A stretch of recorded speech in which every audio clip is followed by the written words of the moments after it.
माणिकराव कोकाटे यांच्या अटकेसाठी अर्ज दाखल करण्यात आलेला आहे। अंजली दिघोळे राठोड यांनी नाशिकच्या न्यायालयामध्ये हा अर्ज दाखल केलाय। सदनिका गैरव्यवहार प्रकरणामध्ये कोकाटे अडचणीमध्ये सापडलेले आहेत आणि त्यांच्या अडचणी आता वाढलेल्या आहेत। अटकपूर्व जामिनासाठी कोकाटेंनी हायकोर्टात धाव घेतलेली आहे। त्यामुळे आता न्यायालयामध्ये या अर्जावर सुनावणी दरम्यान काय निर्णय दिला जातो हे पाहणं अतिशय महत्त्वाचं ठरणार आहे। तर माणिकराव कोकाटे यांच्या विरोधात अटकेसाठी अर्ज दाखल करण्यात आलेला आहे आणि त्यामुळे माणिकराव कोकाटे यांच्यावर अटकेची टांगती तलवार आहे। अंजली दिघोळे राठोड यांनी नाशिक कोर्टामध्ये या संदर्भात अर्ज दाखल केलाय। सदनिका गैरव्यवहार प्रकरणामध्ये कोकाटे हे पुन्हा एकदा अडचणीमध्ये आलेले आहेत, त्यांची अडचण वाढली आहे। तर अटकपूर्व जामिनासाठी कोकाटे यांनी हायकोर्टात धाव घेतलेली आहे।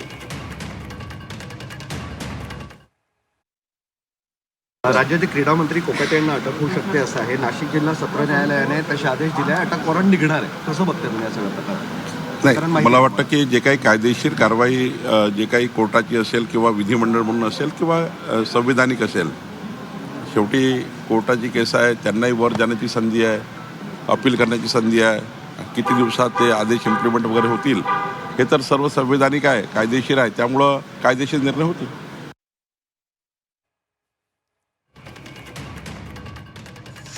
आणि या संदर्भात एक महत्त्वाची बातमी आहे। महाराष्ट्र राज्याचे क्रीडा मंत्री माणिकराव कोकाटे यांच्यासह त्यांच्या भावाला कोणत्याही क्षणी अटक होऊ शकते अशी माहिती सूत्रांनी दिली आहे। शासकीय कोट्यामधील 10% सदनिका गैरव्यवहार प्रकरणामध्ये कोकाटे यांना 2 वर्ष आणि 10,000 दंडाची शिक्षा सुनावण्यात आली आहे। या प्रकरणामध्ये नाशिक जिल्हा सत्र न्यायालयानं शिक्षा कायम ठेवत असताना कोकाटे यांच्या अटकेचे निर्देश दिलेले आहेत। त्यामुळे आता कोकाटे यांचं आज दिवसभरात अटक वॉरंट निघणार आहे अशी माहिती सूत्रांकडून मिळालेली आहे। तर माणिकराव कोकाटे यांची अडचण वाढलेली आहे, त्यांच्या भावाला आणि त्यांना कोणत्याही क्षणी अटक होऊ शकते अशी माहिती मिळते। दरम्यान या संदर्भात आणखी एक महत्त्वाची बातमी आहे। वर्षावर अजित पवार आणि मुख्यमंत्र्यांची भेट होते। मलिक आणि कोकाटेंसंदर्भात मुख्यमंत्र्यांशी ते चर्चा करणार का हे पाहणं महत्त्वाचं ठरणार आहे। अजित पवार आणि फडणवीस यांच्यामध्ये 15 मिनिटं चर्चा झाल्याची माहिती मिळते। आताची महत्त्वाची बातमी आपण पाहतोय, वर्षावर अजित पवार मुख्यमंत्र्यांना भेटलेले आहेत। मलिक आणि कोकाटेंसंदर्भात त्यांच्यामध्ये चर्चा झाल्याची माहिती मिळते। 15 मिनिटं त्यांच्यामध्ये चर्चा झाली आहे आणि या संदर्भात अधिक माहितीसाठी आपण जाणार आहोत सुरुवातीला आमच्या प्रतिनिधी सीमा आढे यांच्याकडे। सीमा, अतिशय महत्त्वाची बातमी आहे। राज्याचे क्रीडा मंत्री माणिकराव कोकाटे यांच्या अडचणी वाढलेल्या आहेत, कोणत्याही क्षणी त्यांना अटक होऊ शकते। दरम्यान या संदर्भात अजित पवार फडणवीसांना सुद्धा भेटले।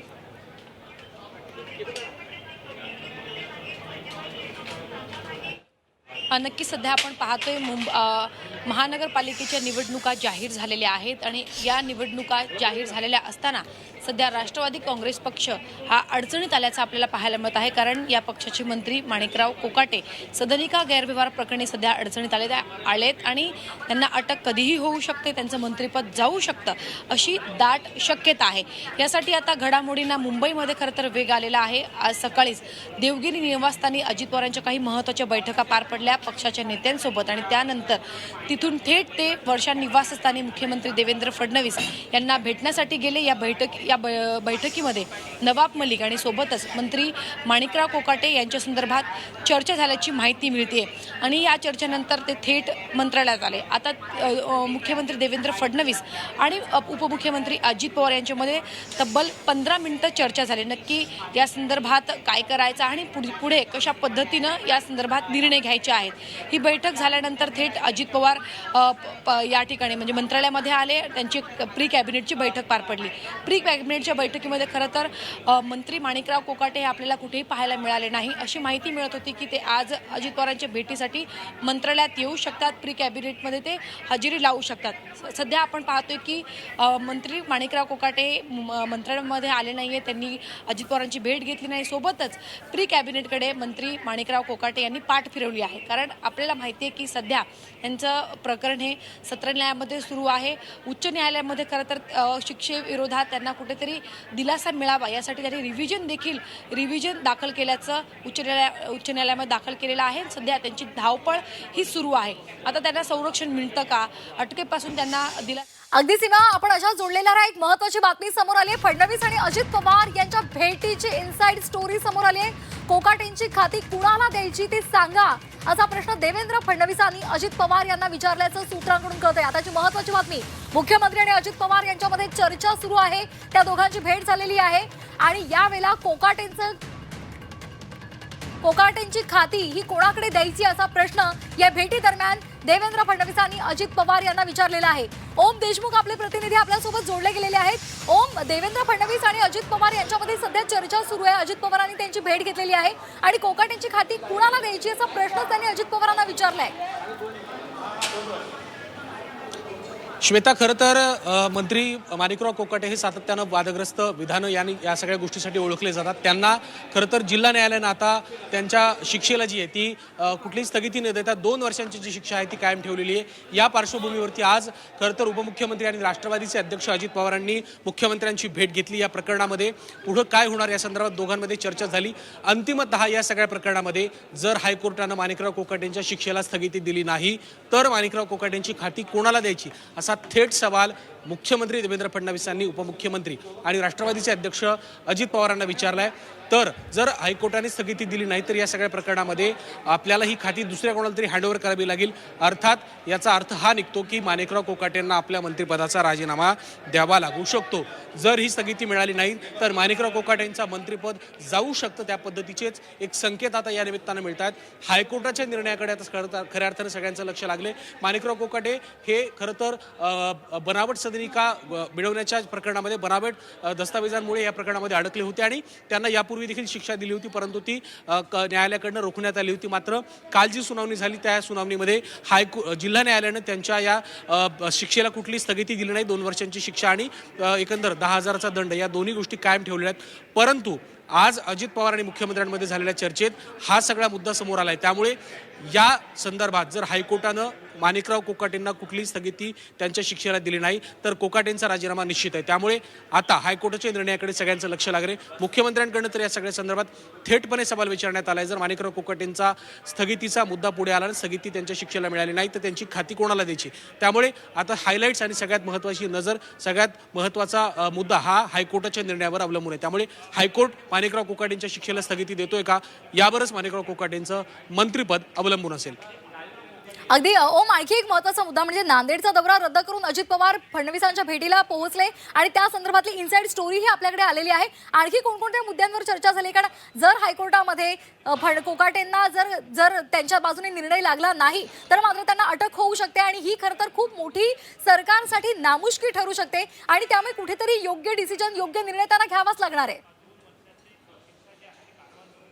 खऱ्या अर्थानं हीच खरी नामुष्कीची आणि लाजिरवाणी गोष्ट म्हणावी लागेल. जर मंत्र्याला अशा पद्धतीनं मंत्रिपदावर असताना अटकेची कारवाई होत असेल किंवा त्या पद्धतीची परिस्थिती निर्माण होत असेल तर ही खूप लाजिरवाणी गोष्ट म्हणावी लागणार आहे. याच संदर्भामध्ये आज अजित पवारांनी या सगळ्या घटनेचं गांभीर्य लक्षात घेता मुख्यमंत्र्यांची भेट घेतली आणि जर पोलिसांकडनं या संदर्भात माणिकराव कोकाटेंवर कारवाई करण्यात आली, अटकेची कारवाई करण्यात आली तर मात्र हे प्रकरण अतिशय गंभीरपणे वळण घेऊ शकतं. त्यामुळे या सगळ्या घडामोडीनंतर आता माणिकराव कोकाटे नॉट रिचेबल झाल्याचं कळतंय. त्यांचा कुठलाही संपर्क होत नसल्याचं कळतंय. मंत्रिमंडळाच्या बैठकीला ते देखील गैरहजर आहेत. अद्यापपर्यंत त्यांची कुठलीही हजेरी या बैठकीमध्ये आपल्याला पाहायला मिळालेली नाहीये. त्यामुळे जर हायकोर्टानं या सगळ्या संदर्भात स्थगिती दिली नाही तर मात्र माणिकराव कोकाटेंचा राजीनामा निश्चित आहे. त्यामुळे धनंजय मुंडे यांच्या पाठोपाठ आणखीन एका राष्ट्रवादी काँग्रेसच्या नेत्याची विकेट मंत्रिमंडळातून जाऊ शकते. त्यामुळे आता सगळ्यात महत्त्वाचा मुद्दा हा हायकोर्टावरती अवलंबून असेल. हायकोर्ट या प्रकरणात काय करते यावर कोकाटेंचा राजीनामा आणि राष्ट्रवादी काँग्रेसच्या पक्षाचं एकंदर इमेज या सगळ्या गोष्टी अवलंबून असणार. त्यामुळे राष्ट्रवादीच्या पाठोपाठ लागलेलं हे शुक्ल काष्ट आता कुठपर्यंत पोहोचतंय आणि कोकाटेंच्या संदर्भात अंतिमतः मुख्यमंत्री निर्णय काय घेतात हे सगळं अवलंबून असणार आहे. या सगळ्या गोष्टी अवलंबून असणार आहेत त्या म्हणजे हायकोर्टाच्या निर्णयावरती. त्यामुळे हायकोर्टाच्या निर्णयानंतर मुख्यमंत्री काय निर्णय घेतात पाहणं महत्त्वाचं असणार आहे. श्वेता, अगदी ओम, आणखी एक महत्त्वाचा मुद्दा म्हणजे आगामी काळात महापालिकांच्या निवडणुका आहेत, तारीख सुद्धा त्याची जाहीर झालेली आहे आणि त्यामुळे कुठेतरी सरकारची ही प्रतिमा मलिन होऊ शकते आणि त्यामुळे कटू निर्णय हा फडणवीसांकडून घेतला जाऊच शकतो. श्वेता, महापालिकेच्या निवडणुका जाहीर झालेल्या आहेत. अवघ्या 29 दिवसांवरती खरं तर महापालिकेची निवडणुकीचं निकाल सुद्धा आहेत. 15 जानेवारीला मतदान, 16 तारखेला निकाल आहे. परंतु या सगळ्या घडामोडींच्या पार्श्वभूमीवरती तर राज्य मंत्रिमंडळातला एखादा मंत्री, त्या मंत्र्यावर जर अशा पद्धतीनं थेट न्यायालयाकडनं शिक्षेची कारवाई केली जात असेल तर ही निश्चितच खूप महत्त्वाची गोष्ट म्हणावी लागते. या सगळ्या घडामोडींच्या पार्श्वभूमीवर निवडणुका आणि या गोष्टी लक्षात घेता कारवाई काय होते हे पाहणं महत्त्वाचं असणार आहे। या प्रकरणात केवळ राजकीय नाही तर न्यायालयीन अँगल आहे। कोर्टाकडनं ही शिक्षा देण्यात आलेली आहे, शिक्षा ठोठावण्यात आलेली आहे। 2 वर्षांची शिक्षा आणि 10,000चा दंड हा कोर्टाने दिलेला निर्णय आहे। त्यामुळे जर कोर्टाने त्यांच्या शिक्षेला जर स्थगिती दिली नाही आणि शिक्षा कायम ठेवली तर कोकाटेंचा राजीनामा होणार हे अटळ आहे। अर्थात कोकाटेंचा जर हा संभाव्य राजीनामा झाला तर तो राष्ट्रवादी काँग्रेससाठी आणि अर्थात राज्य सरकारसाठी खूप मोठा नामुष्कीचा एक प्रकार म्हणावा लागणार आहे। कारण यापूर्वी सुद्धा राज्य मंत्रिमंडळामध्ये समाविष्ट झालेले धनंजय मुंडे यांचा सरकारमध्ये शपथविधी झाल्याच्या नंतर अवघ्या 2 ते 3 महिन्यांमध्ये राजीनामा झाला होता। वाल्मिक कराडच्या प्रकरणामध्ये त्यांना राजीनामा द्यावा लागला होता आणि त्या पाठोपाठ पुन्हा एकदा राष्ट्रवादीचे एक मंत्री आता कायदेशीर कारवाईच्या कचाट्यात अडकलेले आपल्याला पाहायला मिळतात। त्यामुळे हायकोर्टाचा निर्णय आणि राष्ट्रवादीची प्रतिमा या सगळ्या गोष्टी आता एका निर्णयावर अवलंबून आहेत आणि या निर्णयावरती कोकाटेंचा राजीनामा सुद्धा अवलंबून आहे। त्यामुळे मुख्यमंत्री निर्णय काय घेत आहेत आणि हायकोर्ट निर्णय काय देते पाहणं महत्त्वाचं असेल। अगदी ओम, जसं तुम्ही सांगितलेलं आहे की कोकाटे यांनी हायकोर्टामध्ये धाव घेतलेली आहे, मात्र तिथे जर त्यांच्या पदरी निराशा पडली तर यानंतरच्या काळात कोकाटेंकडे कुठले वेगळे कायदेशीर पर्याय आहेत का की त्या पर्यायांचा अवलंब ते करू शकतात ही अटक टाळण्यासाठी? सगळ्यात महत्त्वाचा मुद्दा म्हणजे जर कोकाटेंच्या शिक्षेला हायकोर्टाने स्थगिती दिली नाही तर 2 महत्त्वाच्या गोष्टी घडतील। क्रमांक 1 ते म्हणजे त्यांना मंत्रिपदावरून राजीनामा द्यावा लागू शकतो आणि क्रमांक 2 ज्याची शक्यता आता सुद्धा बळावलेली आहे ती म्हणजे त्यांना अटक होऊ शकते।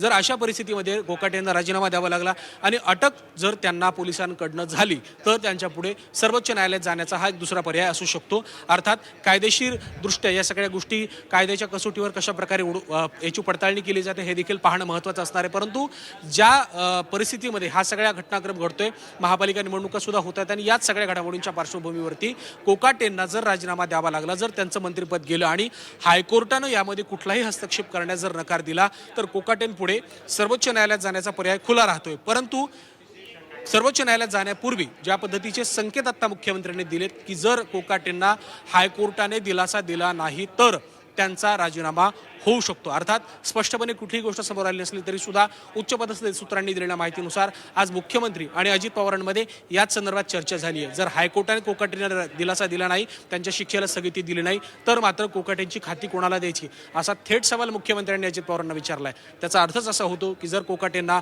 हायकोर्टाने स्थगिती दिली नाही, त्यांच्या शिक्षेला स्थगिती दिली नाही तर त्यांचं मंत्रिपद जाणार हे निश्चित आहे। त्यामुळे सगळ्यांच्या नजरा आता हायकोर्टाच्या निर्णयावर आहेत की हायकोर्ट नेमका निर्णय काय देते। त्यामुळे हायकोर्टाच्या निर्णयावर काय होते हे यावरच महायुतीतली अनेक गणितं आणि कोकाटेंचा राजीनामा त्यासोबतच राष्ट्रवादी काँग्रेस पक्षाची इमेज आणि महापालिका निवडणुकांमधला राष्ट्रवादीचा एकंदर परफॉर्मन्स या सगळ्याच गोष्टी अवलंबून आहेत। त्यामुळे हायकोर्टाकडे आता सगळ्यांचं लक्ष लागलंय।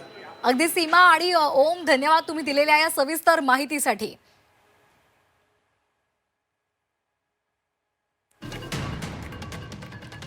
आणि आताची महत्त्वाची बातमी आपण पाहतोय, या संदर्भात सामाजिक कार्यकर्त्या अंजली दमानिया यांनी प्रतिक्रिया दिलेली आहे। आपण पाहूयात त्यांनी काय म्हटलंय। कोकाटे आता त्यांच्या आमदारकी आणि मंत्रिपदावर राहूच शकत नाहीत। त्यांनी अपील करावं, त्यांनी हायकोर्टात जावं, सुप्रीम कोर्टात जावं, पण ते आमदार आणि मंत्री असूच शकत नाही। याचं कारण असं की सेक्शन 8 हा रिप्रेझेंटेशन ऑफ पीपल्स ऍक्ट 1951 या कायद्यानुसार कुठलाही आमदार जर त्याच्यावर 2 वर्ष किंवा त्याच्यावरची शिक्षा जर त्याला झाली अगदी छोट्यातल्या छोट्या कोर्टात सुद्धा, तर तो वरच्या कोर्टात त्याच्या विरुद्ध अपील करू शकतो, पण तो आमदार राहू शकत नाही।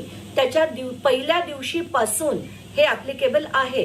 कारण कसं झालंय, सुप्रीम कोर्टाने सेक्शन 8(4) जो होता रिप्रेझेंटेशन ऑफ पीपल्स ऍक्ट, त्याला आता अल्ट्रा व्हायरस म्हणजे हा कायदा आता लागू होत नाही असं सुप्रीम कोर्टाचे आदेश आहेत।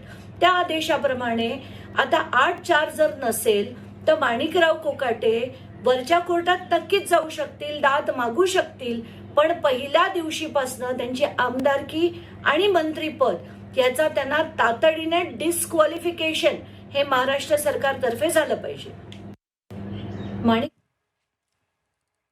तर एक महत्त्वाची बातमी सुद्धा समोर आलेली आहे। राज्य मंत्रिमंडळाच्या बैठकीला सुरुवात झाली आहे। आताची महत्त्वाची बातमी, माणिकराव कोकाटे या बैठकीला गैरहजर आहेत। राज्य मंत्रिमंडळाची बैठक सुरू झाली आहे, मात्र या बैठकीला माणिकराव कोकाटे आलेले नाहीत। क्रीडा मंत्री माणिकराव कोकाटे हे गैरहजर आहेत। या संदर्भात अधिक माहितीसाठी आपण जाणार आहोत आमच्या प्रतिनिधी सीमा आडे यांच्याकडे। सीमा, माणिकराव कोकाटे आहे कुठे असा प्रश्न या निमित्तानं उपस्थित केला जातोय कारण माणिकराव कोकाटे राज्य मंत्रिमंडळाच्या बैठकीला गैरहजर आहेत. नक्कीच आपण पाहतोय की सध्या सदनिका गैरव्यवहार प्रकरणी मंत्री माणिकराव कोकाटे हे अडचणीत आले आहेत. त्यांना कोणत्याही क्षणी अटक होऊ शकते, त्यांचं मंत्रिपद जाऊ शकतं. कालपासूनच माणिकराव कोकाटे हे नॉट रिचेबल आहे. त्यांच्याशी कोणाचाही संपर्क जो आहे तो होऊ शकलेला नाही. माहिती अशी मिळत होती की आज माणिकराव कोकाटे हे मंत्रालयामध्ये अजित पवारांची भेट घेतील आणि त्यानंतर ते कॅबिनेट बैठकीला उपस्थित राहतील. आता काही वेळापूर्वीच राष्ट्रवादी पक्षाची प्री कॅबिनेट बैठक पार पडली. त्यामध्ये अजित पवार आणि इतर मंत्री उपस्थित होते. प्री कॅबिनेटमध्ये देखील मंत्री माणिकराव कोकाटे हे कुठेही आपल्याला पाहायला मिळाले नाही. सोबतच राज्य कॅबिनेटच्या बैठकीमध्ये देखील आता आपल्याला मंत्री माणिकराव कोकाटे यांची अनुपस्थिती जी आहे ती पाहायला मिळते. एकीकडे त्यांच्यावरती टांगती तलवार, एकीकडे त्यांचं जे प्रकरण आहे ते उच्च न्यायालयामध्ये आता येऊन ठेचलेलं आहे. त्यांच्यावरती कोणत्याही क्षणी कारवाई होऊ शकते. तर दुसरीकडे माणिकराव कोकाटे यांनी प्री कॅबिनेट आणि राज्य मंत्रिमंडळाच्या बैठकीकडे कुठेतरी पाठ फिरवलेली आहे आणि कुठेही कोणत्याही नेत्याला ते भेटताना आपल्याला पाहायला मिळत नाही. अजित पवार यांची भेट घेणार होते अशी माहिती मिळत होती, मात्र सध्या तरी त्यांची भेट होऊ शकलेली नाही. आज संध्याकाळी 4 वाजेपर्यंत अजित पवार यांची भेट ते पक्ष कार्यालयात घेतात का, त्यांच्याशी काही संपर्क होऊ शकतो का, हे पाहणं महत्वाचं असणार आहे. सीमा, राज्य मंत्रिमंडळाच्या बैठकीच्या आधी अजित पवार आणि देवेंद्र फडणवीसांची भेट झाली होती आणि त्यामध्ये त्यांनी देवेंद्र फडणवीस आणि अजित पवारांना प्रश्न सुद्धा उपस्थित केला होता, विचारला होता. आता राज्य मंत्रिमंडळाच्या या बैठकीमध्ये कोकाटे यांच्या संदर्भात चर्चा होऊ शकते का, काय माहिती मिळते? नक्कीच याचे पडसाद आपल्याला राज्य मंत्रिमंडळाच्या बैठकीत देखील पडताना पाहायला मिळू शकतात. कारण मंत्री कॅबिनेट मंत्री आहेत माणिकराव कोकाटे यांचं जर त्यांच्यावरती एवढी मोठी कारवाई जर होत असेल, त्यांच्यावरती जर टांगती तलवार असेल आणि त्यांचं मंत्रिपद जर जाण्याची शक्यता असेल तर याबाबत निश्चितच राज्य कॅबिनेट मंत्रिमंडळाच्या बैठकीत याबाबत चर्चा होण्याची दाट शक्यता आहे. कारण यापूर्वी म्हणजे मंत्रिमंडळाच्या बैठकीपूर्वीच मुख्यमंत्री देवेंद्र फडणवीस आणि उपमुख्यमंत्री अजित पवार यांची भेट झाली आणि या संदर्भातच त्यांच्यामध्ये चर्चा झाल्याची माहिती देखील झी24 तासला मिळाली. आता याच घटनेचे या संपूर्ण घडामोडीचे पडसाद आपल्याला मंत्रिमंडळाच्या बैठकीत पडताना मिळू शकतात. या बैठकीमध्ये मुख्यमंत्री आणि इतर जे उपमुख्यमंत्री अजित पवार नक्की काय चर्चा करतात, काय नक्की बैठकीमध्ये याचे पडसाद उमटताना पाहायला मिळू शकतात, हे पाहणं महत्वाचं असेल. सीमा, आणखी एक महत्त्वाचा मुद्दा म्हणजे गेल्या वेळेला कृषी मंत्री असताना माणिकराव कोकाटे यांनी विविध विधानं केलेली होती. वादग्रस्त त्यांचे विधान होतं आणि त्याचबरोबर ते विधिमंडळामध्येच रमी खेळतानाचा व्हिडिओ सुद्धा समोर आला होता आणि त्यानंतर त्यावेळेला फडणवीसांनी या संदर्भातला निर्णय हा अजित पवारांकडे सोपवलेला होता. आता यावेळेला काय होईल, काय वाटतं? कारण आता यावेळेला पण पुन्हा देवेंद्र फडणवीस आणि अजित पवार यांनाच प्रश्न विचारलेला आहे की कोकाटे यांची खाती कुणाकडे सोपवायची. नक्कीच आतापर्यंत आपण जर बघितलं म्हणजे मंत्रिमंडळामध्ये सहभागी झाल्यानंतर माणिकराव कोकाटे यांच्याकडे अतिशय मोठं खातं, एक जबाबदारीचं खातं त्यांच्याकडे देण्यात आलेलं होतं, ते म्हणजे कृषी खातं. कृषी खात्याचे मंत्री असताना त्यांनी अनेक विधानं केलेली होती जी वादग्रस्त ठरली. ओसाड गावाची पाठीची मी करतोय, सोबतच कर्जमाफी संदर्भात देखील त्यांनी अनेक विधानं केलेली होती, ज्यामुळे महाराष्ट्रामध्ये शेतकऱ्यांमध्ये त्यांच्या विरोधात नाराजी ही प्रचंड वाढलेली होती. त्यांची वाढत असलेली वादग्रस्त विधानं आणि सोबतच विधान परिषदेमध्ये रमी खेळतानाचा त्यांचा व्हिडिओ प्रचंड व्हायरल झालेला होता आणि त्या व्हायरल व्हिडिओ नंतर त्यांच्या हातातून मोठं म्हणजे कृषी खातं हे काढण्यात आलं आणि त्यांच्याकडे क्रीडा खातं गेलं. आता क्रीडा खातं गेल्यानंतर एक कुठेतरी त्यांना मंत्रिमंडळामध्ये ठेवण्याचा एक प्रयत्न पक्षाकडनं झाला. राज्य सरकारने सुद्धा त्यांना कुठेतरी पाठीशी घातल्याचं पाहायला मिळालं. आता मात्र थेट न्यायालयाकडनं कारवाई होत असल्यामुळे कायदेशीर प्रक्रिया असते. जर एखाद्या मंत्र्यांवरती, आमदारावरती जर त्यांना जर शिक्षा ठोठावली असेल कोर्टाने तर त्यांच्यावरती कायदेशीर प्रक्रिया होते आणि त्यांना त्यांचं पद सोडावं लागतं. आता रिव्हिजन पिटिशन त्यांनी दाखल केलेली आहे उच्च न्यायालयामध्ये. उच्च न्यायालयामध्ये या पिटिशन मध्ये काय नक्की उच्च न्यायालय निर्णय देणार आणि निर्णय दिल्यानंतर त्यांना दिलासा मिळतो का, आणि जर दिलासा नाही मिळाला तर अर्थात त्यांच्यावरती कारवाई होईल आणि मंत्रिपद जाण्याची शक्यता निश्चित. सीमा, त्यामुळे आता काय होतात घडामोडी ते पाहणं महत्वाचं ठरणार आहे. आपण अशाच आमच्यासोबत जोडल्या राहा. एक महत्वाची बातमी, नवाब मलिकांचं नेतृत्व मान्य नाही. मलिक असतील तर राष्ट्रवादी सोबत जाणार नाही. अजित पवार यांच्या बैठकीमध्ये फडणवीसांनी ही भूमिका मांडलेली. आताची महत्वाची बातमी आपण पाहतोय, मुंबईमध्ये राष्ट्रवादी स्वतंत्र लढणार आहे. आताची महत्वाची बातमी आपण पाहतोय, मलिक असतील तर राष्ट्रवादी सोबत जाणार नाही. अजित पवार यांच्या बैठकीमध्ये फडणवीसांनी ही भूमिका मांडलेली आहे. त्यामुळे मुंबईमध्ये राष्ट्रवादी स्वतंत्र लढणार हे समोर आलेलं आहे. सीमा, काय या संदर्भातली अधिकची माहिती आहे? कारण मुंबई महापालिकेसाठी शिवसेना आणि भाजप एकत्रित लढणार आहे, त्यांची युती आहे. मात्र राष्ट्रवादीची भूमिका ही वेगळीच असणार आहे. नवाब मलिक सोबत असतील तर राष्ट्रवादी सोबत जाणार नाही, असं फडणवीसांनी स्पष्टपणे सांगितल्याचं कळतंय.